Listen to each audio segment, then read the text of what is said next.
Genesis 1. In the beginning, God created the heavens and the earth. Now the earth was formless and empty. Darkness was over the surface of the deep, and the Spirit of God was hovering over the waters.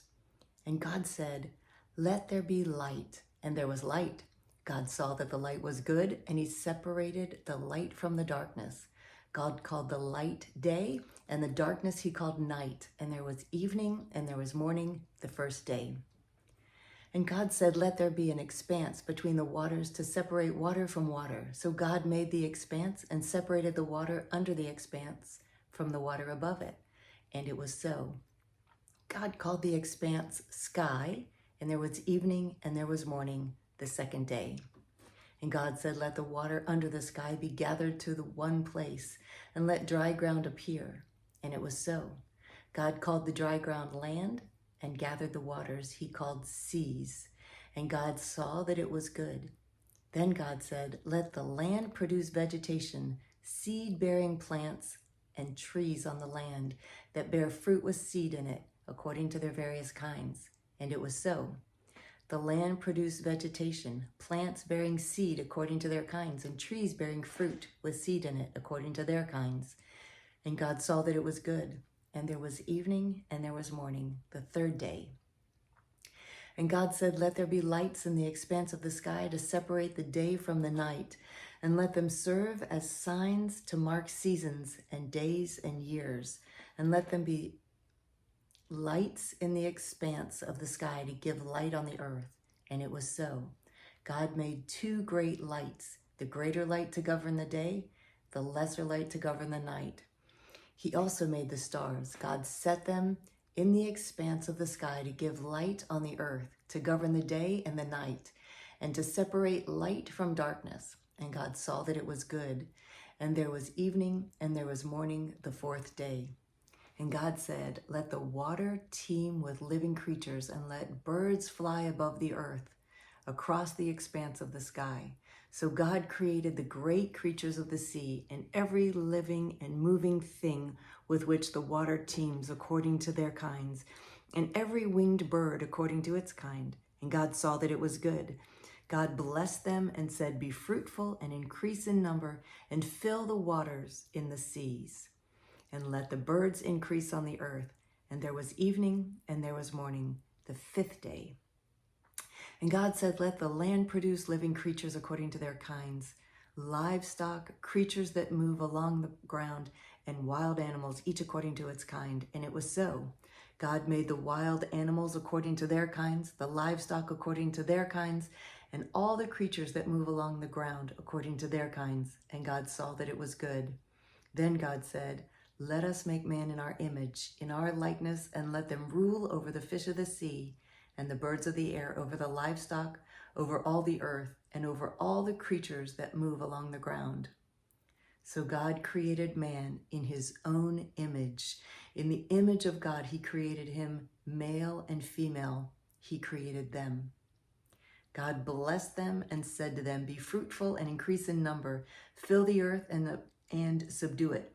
Rule over the fish of the sea and the birds of the air, and over every living creature that moves on the ground." Then God said, "I give you every seed-bearing plant on the face of the earth, and every tree that has fruit with seed in it. They will be yours for food. And to all the beasts of the earth, and all the birds of the air, and all the creatures that move on the ground, everything that has the breath of life in it, I give every green plant for food." And it was so. God saw all that he had made, and it was very good. And there was evening and there was morning, the sixth day. Genesis chapter 2. Thus the heavens and the earth were completed in all their vast array. By the seventh day, God had finished the work he had been doing. So on the seventh day, he rested from all his work. And God blessed the seventh day and made it holy, because on it he rested from all the work of creating that he had done. This is the account of the heavens and the earth when they were created. When the Lord God made the earth and the heavens, and no shrub of the field had yet appeared on the earth, and no plant of the field had yet sprung up, and the Lord God had not sent rain on the earth, and there was no man to work the ground, but streams came up from the earth and watered the whole face of the ground. That's pretty cool. The Lord God formed the man from the dust of the ground and breathed into his nostrils the breath of life, and the man became a living being. That's cool too. When God breathed into his nostrils the breath of life, the man became a living being. Now the Lord God had planted a garden in the east, in Eden, and there he put the man he had formed. And the Lord God made all kinds of trees grow out of the ground, trees that were pleasing to the eye and good for food. In the middle of the garden were the tree of life and the tree of the knowledge of good and evil. A river watering the garden flowed from Eden. From there it was separated into 4 headwaters. The name of the first is the Pishon. It winds through the entire land of Havilah, where there was gold. The gold of that land is good.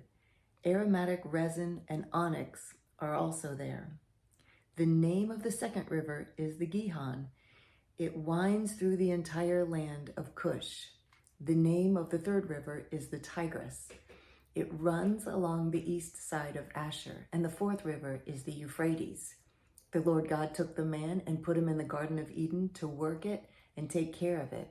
And the Lord God commanded the man, "You are free to eat from any tree in the garden, but you must not eat from the tree of the knowledge of good and evil, for when you eat of it, you will surely die." The Lord God said, "It's not good for the man to be alone. I will make a helper suitable for him." Now the Lord God had formed out of the ground all the beasts of the field and all the birds of the air. He brought them to the man to see what he would name them. And whatever the man called each living creature, that was his name. So the man gave names to all the livestock, the birds of the air, and all the beasts of the field. But for Adam, no suitable helper was found.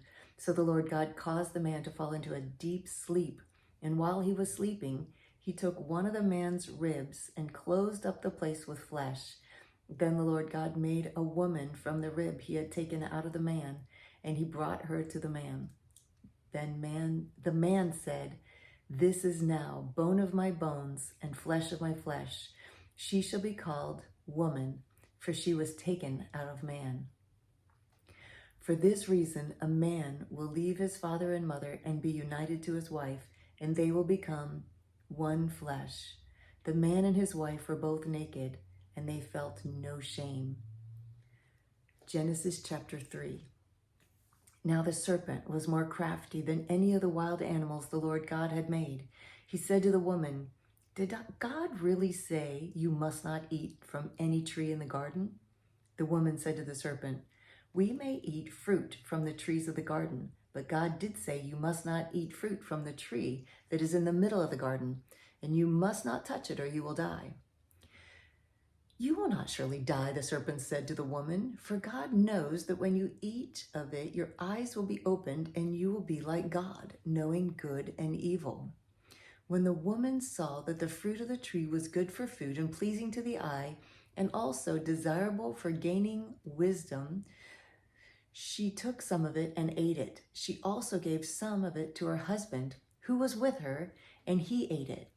Then the eyes of both of them were opened, and they realized they were naked.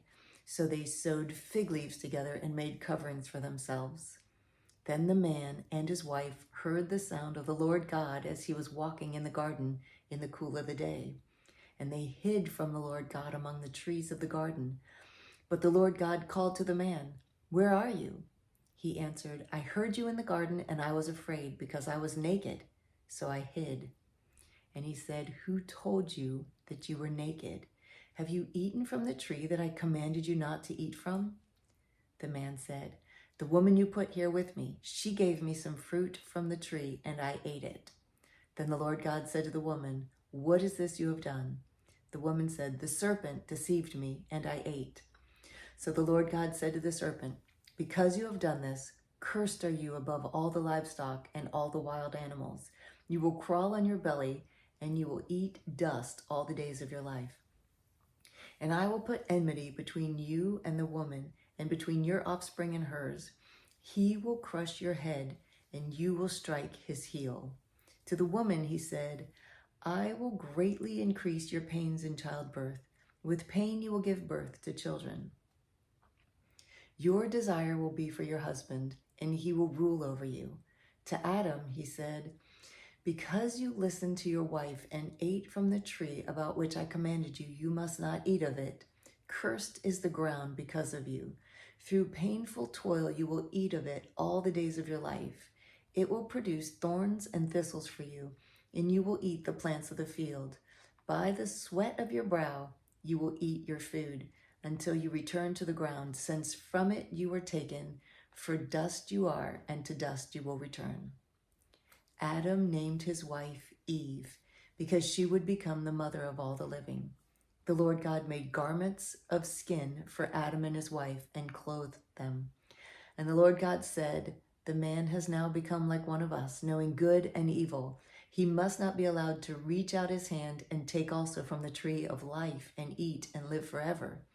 So the Lord God banished him from the Garden of Eden to work the ground from which he had taken. After he drove the man out, he placed on the east side of the Garden of Eden cherubim and a flaming sword flashing back and forth to guard the way to the tree of life.